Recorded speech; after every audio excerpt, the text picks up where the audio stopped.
All of you. Thank you.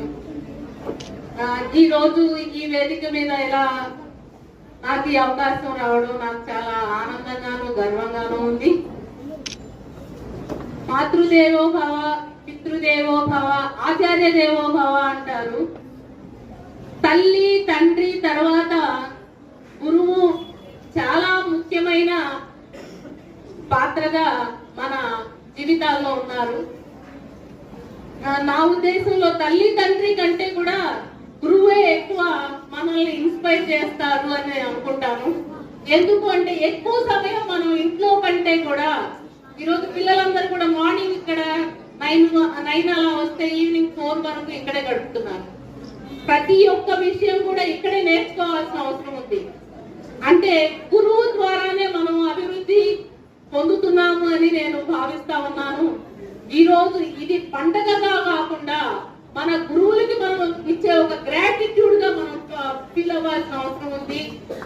గురువుల పాత్ర మన జీవితంలో ఎంతో ఎంతో ఎక్కువగా ఉంది. మన ఉన్నతికి మన యొక్క సక్సెస్ కి కూడా గురువులు చేసే అంత ముఖ్యమైన సక్సెస్ ఇంకా ఏది లేదు. గురువుల వల్లనే మనం ఈ విధంగా సక్సెస్ అవ్వగలుగుతున్నాము.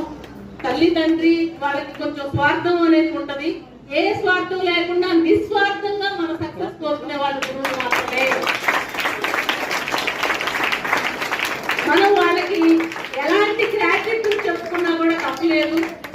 గురు బ్రహ్మ, గురు విష్ణు, గురుదేవో మహేశ్వర, గురు సాక్షాత్ పరబ్రహ్మ అన్నారు. గురువు నిజంగానే పరబ్రహ్మతో సమానం. కాబట్టి కౌరవులు పాండవులు ఇద్దరు కూడా ఒకే గురువు దగ్గర నేర్చుకున్నారు. కానీ పాండవులు సక్సెస్ అయ్యారు, కౌరవులు సక్సెస్ కాలేకపోయారు. ఎందుకు అంటే గురువు చెప్పింది యాజ్ టీజ్ పాండవులు ఇంప్లిమెంట్ చేశారు. కానీ కౌరవులు దాన్ని పెద్దగా పట్టించుకోకుండా ఇంప్లిమెంట్ చేయకుండా ఉండడం వల్ల వాళ్ళు సక్సెస్ కాలేకపోయారు, పాండవులు మాత్రమే సక్సెస్ అయ్యారు. కాబట్టి దీనిలో మనం తెలుసుకోవాల్సింది ఏంటంటే గురువు చెప్పింది తప్పకుండా మనం పాటించాలి. గురువు ఇందాక చూశాను, ఒక రాగానే ఒక స్కిట్ చూశాను. మనకి పనిష్మెంట్ ఇస్తున్నారు అంటే ఎందుకు పనిష్మెంట్ ఇస్తున్నారు? మన మీద కోపమా గురువుకి? కాదు, మనం సక్సెస్ అవ్వాలి. మన తప్పులను మనం తెలుసుకొని మనం మన జీవితంలో గొప్పగా మనం ఒక ఉన్నత స్థాయికి వెళ్ళాలి అని కోరుకుంటూనే వాళ్ళు మనకి చిన్న చిన్న పనిష్మెంట్స్ ఇవ్వడం జరుగుతుంది. లాస్ట్ టైం నేను వచ్చినప్పుడు కూడా ఒక చిన్న స్టోరీ, ఒక చిన్న విషయం కూడా చెప్పినట్టున్నాను, గుర్తులేదు నాకు చెప్పానో లేదో. ఒక క్యామిల్ తన చిన్న క్యామిల్